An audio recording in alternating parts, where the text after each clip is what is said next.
എല്ലാ വിദ്യാർത്ഥികൾക്കും പുതിയൊരു വീഡിയോയിലേക്ക് സ്വാഗതം. ഈ വർഷത്തെ MG യൂണിവേഴ്സിറ്റി ഡിഗ്രി കോഴ്സുകളിലേക്കുള്ള തേർഡ് അലോട്ട്മെൻറ്റ് പ്രസിദ്ധീകരിച്ചു. cap.mgu.ac.in/UGCAP 2025/login.jsp എന്നുള്ള പേജുമായി വിദ്യാർത്ഥികൾക്ക് നിങ്ങളുടെ തേർഡ് അലോട്ട്മെൻറ്റ് പരിശോധിക്കാവുന്നതാണ്. അപ്പോൾ തേർഡ് അലോട്ട്മെൻറ്റിനായിട്ടുള്ള അതായത് ഇതുമായി ബന്ധപ്പെട്ടുള്ള നിർദ്ദേശങ്ങൾ നിലവിൽ വെബ്സൈറ്റിൽ വന്നിട്ടുണ്ട്. MG ഓണേഴ്സ് ബിരുദം മഹാത്മാഗാന്ധി സർവകലാശാലയുടെ അഫിലിയേറ്റഡ് കോളേജുകളിലെ ഓണേഴ്സ് ബിരുദ പ്രോഗ്രാമുകളിലെയും സർവകലാശാല ക്യാമ്പസിലെ 4+1 പ്രോഗ്രാമിലെയും ഒന്നാം സെമസ്റ്റർ ക്ലാസുകൾ ജൂലൈ 1 മുതൽ ആരംഭിക്കും. MG ഓണേഴ്സ് ബിരുദ ഏകജാല പ്രവേശനം പ്രകാരം മൂന്നാം അലോട്ട്മെൻറ്റ് പ്രസിദ്ധീകരിച്ചിട്ടുണ്ട്. 1ഉം 2ഉം അലോട്ട്മെൻറ്റുകളിൽ നിങ്ങൾക്ക് താൽക്കാലികമായിട്ട് പ്രവേശനം നേടിയിട്ടുള്ള വിദ്യാർത്ഥികളും മൂന്നാം അലോട്ട്മെൻറ്റിൽ ആദ്യമായിട്ട് അലോട്ട്മെൻറ്റ് ലഭിച്ചവരും 30/6/2025 വൈകുന്നേരം 4 മണിക്ക് മുമ്പായിട്ട് സ്ഥിരപ്രവേശനം പെർമനൻറ്റ് അഡ്മിഷൻ നേടേണ്ടതാണ്. എന്നാൽ ഒന്നാം ഓപ്ഷനിലേക്കുള്ള ഓപ്ഷനുകളിൽ അലോട്ട്മെൻറ്റ് ലഭിച്ച SC/ST വിഭാഗത്തിൽപ്പെട്ടുള്ള വിദ്യാർത്ഥികൾക്ക് SC/ST വിഭാഗത്തിലായിട്ടുള്ള പ്രത്യേക ഒന്നാമത്തെ അലോട്ട്മെൻറ്റ് വരെ താൽക്കാലിക പ്രവേശനത്തിൽ തുടരാവുന്നതാണ് എന്ന് പറഞ്ഞിട്ടുണ്ട്. അപ്പോൾ വിദ്യാർത്ഥികൾക്ക് ഇതുമായി ബന്ധപ്പെട്ടുള്ള ഇൻസ്ട്രക്ഷൻസും കാര്യങ്ങളൊക്കെ ഇവിടെ കൊടുത്തിട്ടുണ്ട്. അപ്പോൾ വിദ്യാർത്ഥികൾ ഇനി എന്താണ് ചെയ്യേണ്ടതെന്ന് ചോദിച്ചാൽ നിങ്ങൾ ലോഗിൻ ചെയ്യുക. ലോഗിൻ ചെയ്യാനായിട്ട് നിങ്ങളുടെ ആപ്ലിക്കേഷൻ നമ്പർ, പാസ്വേഡ് എന്നിവ കൊടുത്ത് ലോഗിൻ ചെയ്യാവുന്നതാണ്. നിങ്ങൾക്ക് ലോഗിൻ ചെയ്യാനായിട്ടുള്ള ആപ്ലിക്കേഷൻ നമ്പറോ പാസ്വേഡോ മറന്നു പോയിട്ടുണ്ടെങ്കിൽ കനോട്ട് ആക്സസ് അക്കൗണ്ടിൽ ക്ലിക്ക് ചെയ്യുക. ക്ലിക്ക് ചെയ്ത് കഴിഞ്ഞാൽ നിങ്ങൾക്ക് ഇവിടെ ഓപ്ഷൻ ഉണ്ട്, I forgot my application number, അതുപോലെ തന്നെ റീസെറ്റ് മൈ പാസ്വേഡ് ഓപ്ഷൻ ഉണ്ട്. അപ്പോൾ അതിൽ നിങ്ങൾ ഏതാണോ നിങ്ങളുടെ ആപ്ലിക്കേഷൻ നമ്പർ മറന്നു പോയിട്ടുണ്ടെങ്കിൽ I forgot my application number അഥവാ പാസ്വേഡാണ് മറന്നു പോയിട്ടുള്ളതെങ്കിൽ reset my password option click ചെയ്യുക. അതിനുശേഷം സബ്മിറ്റ് ചെയ്യുക. പിന്നീട് അടുത്ത സ്റ്റെപ്പിൽ എന്താണോ പറയുന്നത് ആ ഒരു ഡീറ്റെയിൽസ് ഒക്കെ നൽകി നിങ്ങൾക്ക് നിങ്ങളുടെ പാസ്വേഡ് നിങ്ങൾക്ക് പുതിയ പാസ്വേഡ് നൽകി റീസെറ്റ് ചെയ്യാം.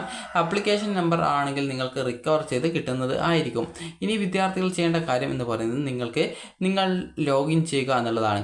ഇവിടെ നിങ്ങളുടെ ആപ്ലിക്കേഷൻ നമ്പർ അതുപോലെ തന്നെ പാസ്വേഡ് എന്നിവ കൊടുത്ത് ലോഗിൻ ചെയ്യുക. ലോഗിൻ ചെയ്ത ശേഷം നിങ്ങളുടെ പ്രൊഫൈലിൽ നിങ്ങൾക്കൊരു തേർഡ് അലോട്ട്മെൻറ്റ് കിട്ടിയിട്ടുണ്ടെങ്കിൽ നിങ്ങൾക്ക് അവിടെ congratulations you have got allotment എന്ന് കാണാൻ പറ്റും.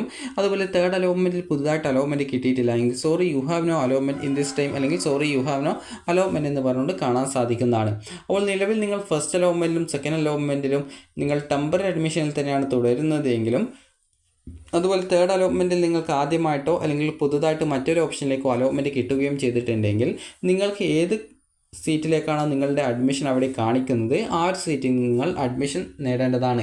നിങ്ങൾക്ക് ആദ്യമായിട്ടാണ് അലോട്ട്മെൻറ്റ് കിട്ടിയതെങ്കിൽ നിങ്ങൾക്ക് ലോഗിൻ ചെയ്ത പേജിൽ തന്നെ മേക്ക് പേയ്മെൻറ്റ് ഓപ്ഷൻ ഉണ്ടാവും. അതിൽ ക്ലിക്ക് ചെയ്തുകൊണ്ട് നിങ്ങൾക്ക് നിങ്ങളുടെ ഡെബിറ്റ് കാർഡോ ക്രെഡിറ്റ് കാർഡോ നെറ്റ് ബാങ്കിങ്ങോ UPI വെച്ചുകൊണ്ട് നിങ്ങൾക്ക് ഈ ഒരു ഫീ പേയ്മെൻറ്റ് ചെയ്യാനായിട്ട് സാധിക്കുന്നതാണ്. അതുപോലെ തന്നെ വിദ്യാർത്ഥികൾക്ക് ഈ ഫീ പേയ്മെൻറ്റ് ചെയ്ത ശേഷം അതുപോലെ ഓൾറെഡി മുമ്പ് ടെമ്പററി അഡ്മിഷൻ നേടുന്ന സമയത്ത് ഫീ പേയ്മെൻറ്റ് ചെയ്ത വിദ്യാർത്ഥികൾ വീണ്ടും ഫീ പേയ്മെൻറ്റ് ചെയ്യേണ്ട ആവശ്യമില്ല. അപ്പോൾ നിങ്ങൾ ഈ ഒരു ജനറൽ കാറ്റഗറി വിഭാഗം വിദ്യാർത്ഥികളാണെങ്കിൽ 1575 രൂപയാണ് ഫീസ് വരിക. SC/ST വിദ്യാർത്ഥികളാണെങ്കിൽ 50 രൂപയാണ് ഫീസ് വരിക. അത് നിങ്ങൾക്ക് ലോഗിൻ ചെയ്ത ശേഷം ഫീ പേയ്മെൻറ്റ് ചെയ്യാവുന്നതാണ്. ഈ ഒരു ഫീ പേയ്മെൻറ്റ് ഓൾറെഡി ചെയ്തവർ വീണ്ടും ചെയ്യേണ്ടതില്ല. അതുപോലെ നിങ്ങൾക്ക് ആദ്യമായിട്ടാണ് അലോട്ട്മെൻറ്റ് കിട്ടുന്നതെങ്കിൽ മാത്രമാണ് ഈ ഒരു ഫീ പേയ്മെൻറ്റ് നിങ്ങൾ ചെയ്യേണ്ടതായിട്ടുള്ളത്. ഇതിനുശേഷം നിങ്ങൾ ചെയ്യേണ്ടത് നിങ്ങൾക്ക് ആ ഒരു പേജിൽ തന്നെ മോഡ് ഓഫ് അഡ്മിഷൻ എന്ന് കാണാൻ പറ്റും. അപ്പോൾ മോഡ് ഓഫ് അഡ്മിഷൻ ക്ലിക്ക് ചെയ്യുക. ക്ലിക്ക് ചെയ്ത ശേഷം നിങ്ങൾ SC/ST വിദ്യാർത്ഥികളാണെങ്കിൽ നിങ്ങൾക്ക് ടെമ്പററി അഡ്മിഷൻ എടുക്കാൻ പറ്റും. അപ്പോൾ അങ്ങനെ SC/ST വിഭാഗം വിദ്യാർത്ഥികളാണെങ്കിൽ നിങ്ങൾക്ക് SC/ST വിഭാഗം വിദ്യാർത്ഥികൾക്ക് വേണ്ടിയിട്ടുള്ള ഫസ്റ്റത്തെ സ്പെഷ്യൽ അലോട്ട്മെൻറ്റ് വരെയാണ് നിങ്ങൾക്ക് ഈ രീതിയിൽ ടെമ്പററി അഡ്മിഷൻ എടുക്കാനുള്ള സൗകര്യമുള്ളത്. അതേസമയം നിങ്ങൾക്ക് കിട്ടിയിട്ടുള്ള സീറ്റ് തന്നെ മതിയെങ്കിൽ പെർമനൻറ്റ് അഡ്മിഷൻ എടുക്കാവുന്നതാണ്. അപ്പോൾ മോഡ് ഓഫ് അഡ്മിഷൻ ക്ലിക്ക് ചെയ്യുക. അപ്പോൾ അതിൽ ക്ലിക്ക് ചെയ്ത ശേഷം നിങ്ങൾ സാധാരണ SC/ST അല്ലാത്ത വിദ്യാർത്ഥികളാണെങ്കിലും അതുപോലെ SC/ST വിഭാഗത്തിൽ തന്നെ ഇഷ്ടപ്പെട്ട സീറ്റ് തന്നെയാണ് കിട്ടിയിട്ടുള്ളത് എന്നുള്ള വിദ്യാർത്ഥികളും മോഡ് ഓഫ് അഡ്മിഷൻ എന്നുള്ളത് സെലക്ട് ചെയ്ത ശേഷം പെർമനൻറ്റ് അഡ്മിഷൻ സെലക്ട് ചെയ്യുക. അതിനുശേഷം നിങ്ങളുടെ അലോട്ട്മെൻറ്റ് മെമ്മോ ഡൗൺലോഡ് ചെയ്തെടുക്കുക.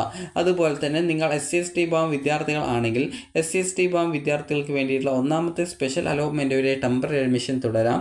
അങ്ങനെ SC/ST വിഭാഗത്തിൽപ്പെട്ടവർക്ക് ടെമ്പററി അഡ്മിഷൻ തുടരണമെന്നുണ്ടെങ്കിൽ മോഡ് ഓഫ് അഡ്മിഷൻ സെലക്ട് ചെയ്ത ശേഷം അത് ഫീ പേയ്മെൻറ്റ് ഇതുവരെ ചെയ്യാത്ത വിദ്യാർത്ഥികളാണെങ്കിൽ ഫീ പേയ്മെൻറ്റ് ചെയ്ത ശേഷം നിങ്ങൾക്ക് ആ ഒരു മോഡ് ഓഫ് അഡ്മിഷൻ എന്നുള്ളത് സെലക്ട് ചെയ്ത് അതിൽ ടെമ്പററി അഡ്മിഷൻ സെലക്ട് ചെയ്തുകൊണ്ട് നിങ്ങൾക്ക് നിങ്ങളുടെ അലോട്ട്മെൻറ്റ് മെമ്മോ ഡൗൺലോഡ് ചെയ്തെടുക്കാവുന്നതും അതിനുശേഷം അലോട്ട്മെൻറ്റ് കിട്ടിയ കോളേജിൽ കോൺടാക്റ്റ് ചെയ്ത് നിങ്ങളുടെ ടെമ്പററി അഡ്മിഷൻ അവിടെ ഉറപ്പാക്കേണ്ടതും പിന്നീട് നിങ്ങളുടെ പ്രൊഫൈലിൽ നിന്നും യൂണിവേഴ്സിറ്റിയുടെ കൺഫർമേഷൻ സ്ലിപ്പ് നിങ്ങൾ ഡൗൺലോഡ് ചെയ്ത് എടുക്കേണ്ടതും ആണ്.